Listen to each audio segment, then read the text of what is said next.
Barka da zuwa tashar Tsakar Gida.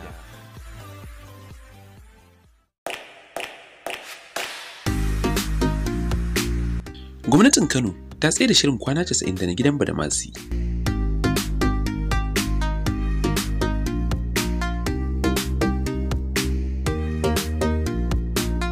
Gwamnatin jihar Kano ta umarci tashar talabijin ɗin mai farin jini ta Arewa 24 da ta dakatar da nuna wasu shirye-shiryen drama masu dogon zango guda biyu da take nunawa, wato Gidan Badamasi da kuma kwana 90.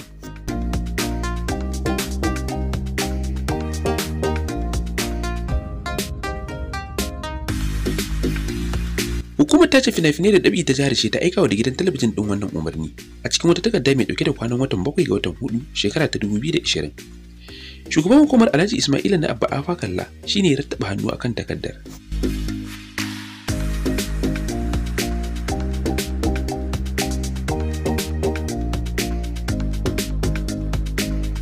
Dakatar da waɗannan fina-finai ya faru ne saboda hukumar ta ce bata duba su ba ake haska su. Hukumar ta ce kin bata wasanni domin ta tace su ya saba wa dokar ta. Ta nemi a dakatar da haska su har zuwa lokacin da aka cika ka'idar ta.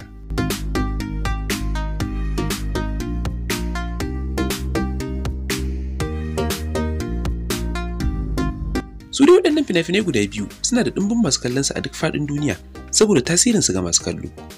A yanzu babu wani wasan talabijin da ake kallo a arewacin Najeriya da duk inda ake jin Hausa kamar su.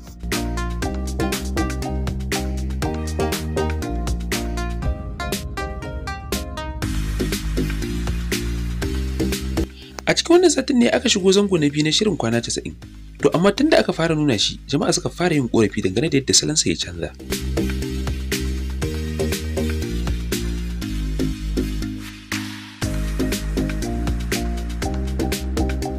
Mujallar fim ta fahimci cewa dama ko a can baya ana ganin kamar shirin yana tona asirin gwamnati ne, don haka ake ganin babu mamaki idan gwamnatin Kano ta yi amfani da hukumar tace fina-finai domin dakatar da shi.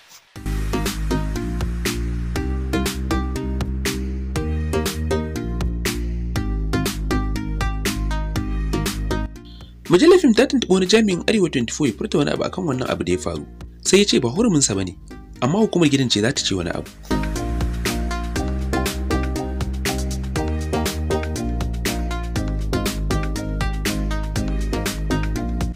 Ya zuwa lokacin wallafa wannan labari dai, hukumar gidan talabijin din bata ce komai ba dangane da wannan doka da aka kakaba mata.